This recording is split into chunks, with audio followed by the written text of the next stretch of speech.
Sometimes it may seem like student athletes have it all. They're living the dream by competing on the main stage while also getting to attend college tuition free. Generally, these young people are well liked, admired, and seem to find an instant community through their sport. But behind these shiny exteriors, there can be a lot more going on than meets the eye. This past spring, 5 student athletes from colleges across the U.S. committed suicide. These tragic deaths not only shocked the country, but also sounded the alarm on the mental health crisis that's plaguing student athletes. In fact, according to the nonprofit organization Athletes for Hope, 35% of student athletes have experienced a mental illness at some point. But with so much to live for, some are wondering what's factoring into these numbers. We've had a pandemic that we've all had to deal with collectively, and that's led to an increase in mental health issues, really nationwide and worldwide. So that's one thing. And so those numbers have gone up, and we've seen that across the board.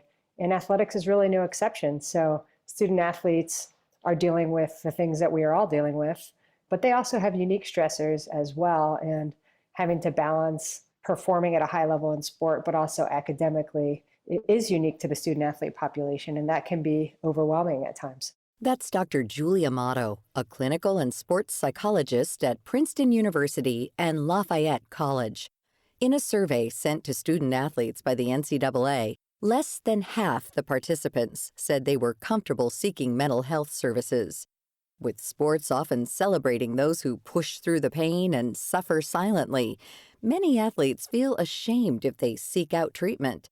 This is such a prevalent perspective that much of Amato's work focuses on shedding this stigma. I think there have been professional athletes across the board who have really stepped up and shared about their stories and experiences, and that's really helping to destigmatize. But I think one of the problems is that athletes are strong, they're tough, and they've had a lot of success ignoring pain, pushing through difficult things. And so that's a skill set that they have and possess, and that serves them very well in terms of their sport. But the problem is that because of that preference to take care of one's own problems and to push through and do it on your own, it can really backfire as it relates to mental health. So athletes have a tendency to either ignore or push things aside when really they could and should be seeking help sooner. If the pressure of being a student athlete is so overwhelming, some might say, why don't they just stop playing? Amato says so few leave because there's a lot to lose. One big factor is becoming ineligible for an academic scholarship. Oftentimes, many student athletes who leave the sport are forced to transfer to a more affordable university or end up dropping out of college entirely. With this abrupt shift, it's common for them to feel completely lost. The players on many teams are friends in addition to teammates. And without these routines and a network of support, it can feel lonely and like a part of their identity is gone. After all, for so many years, much of an athlete's time has gone into perfecting their craft. If you've made it to the collegiate level in athletics, it's because obviously you're very good at it, but it's likely become a huge part of your identity and who you are. And so even though sometimes participation in sport can be a great source of stress, it's also a great source of joy. And I think, again, it's sort of ingrained in the athlete mindset that this is supposed to be hard. If it were easy, everybody would do it. So I think student athletes understand there's some degree of challenge and difficulty, and that's what they're drawn to in a sense. And so that tied with, this is such a huge part of my identity. I don't really know who I am or what I do without sport. I think that leads some athletes to stick with it even when it might be causing them distress. In particular, male athletes are the least likely to seek treatment out of fear of being perceived as weak or not masculine enough. To combat this hesitancy to ask for help, both the NCAA and universities across the country have expanded access to mental health services on campus and online. On the NCAA website, there's a handbook that details how to handle mental health crises for both players and coaches. As for individual colleges, many have hired more sports psychologists like Amato.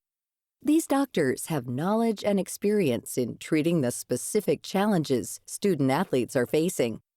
However, Amato notes that these programs can only work if they're backed by the coaching staff of each collegiate sport.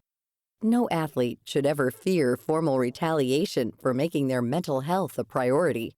I think one of the number one things all coaches and athletic programs should be doing is right in the beginning of the season with the athletes returning, making sure that they know mental health is just as important as their physical health, that you're invested in their mental health, showing them what their resources are. Today at Princeton, I've hit all the fall sports teams and got out in front of them and introduced myself. I'm Dr. Julie. I'm your sports psychologist. Here's how you schedule appointments with me. So the coaches in the department really are the gatekeepers of that. And if they're out there saying, hey, we want you to talk to the sports psychologist, we want you to seek help when you need it, it gives the athletes permission then to do so, knowing that they're not going to be punished for that. And these mental health resources are also available for non-athlete students as well. Over the last 2 years, young people have gone through several extenuating circumstances due to the pandemic. There's no stigma in asking for help. Dr. Amato points out some clear ways to spot if someone is going through a mental health crisis. I think one of the most important things to keep in mind as you're a teammate, a friend out there, is that we all go through things. And there's not a person who walks the planet who hasn't been through some form of emotional pain or suffering. And so just checking in on people, asking how they're doing. If you notice that a friend or teammate is acting differently, maybe they're more withdrawn, a little more isolated, not being as social, or they're engaging in a lot of risk-taking behaviors that seem out of character for them, that might be alerting you to there's something wrong here. If they're talking about wanting to die or feeling so stressed out all the time, those are pretty big indicators that something might be going on for them. And it's always worth asking questions about how someone is doing. Don't be afraid to ask those questions. If you or someone you know is struggling with thoughts of suicide, you can dial 988 to reach the Suicide and Crisis Lifeline. All calls are anonymous, and the hotline is open 24/7. For college students, mental health services are available on your school's student health portal or in person at the Student Health Center. To find out more about Dr. Julie Amato and all of our featured guests, visit viewpointsradio.org. For more behind the scenes, check out Viewpoints Radio on Twitter and Facebook. This segment was written and produced by Grace Galanti. Our executive producer is Amira Zaveri. Studio production by Jason Dickey. I'm Marty Peterson.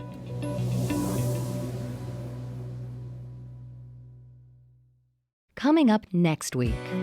Washing dishes, grocery shopping, childcare, cleaning, clothes washing. They are relentless because they have to happen every single day. And if you miss a day, it's very obvious. The gendered roles many of us fall into. Then there are shipwrecks in cornfields in Kansas. There are wrecks in the deserts of Namibia. There was even a wreck found under the wreckage of the Twin Towers on 9/11. Uncovering the lost ships of the past. I'm Marty Peterson. And I'm Gary Price. These stories in depth on your public affairs magazine, Viewpoints.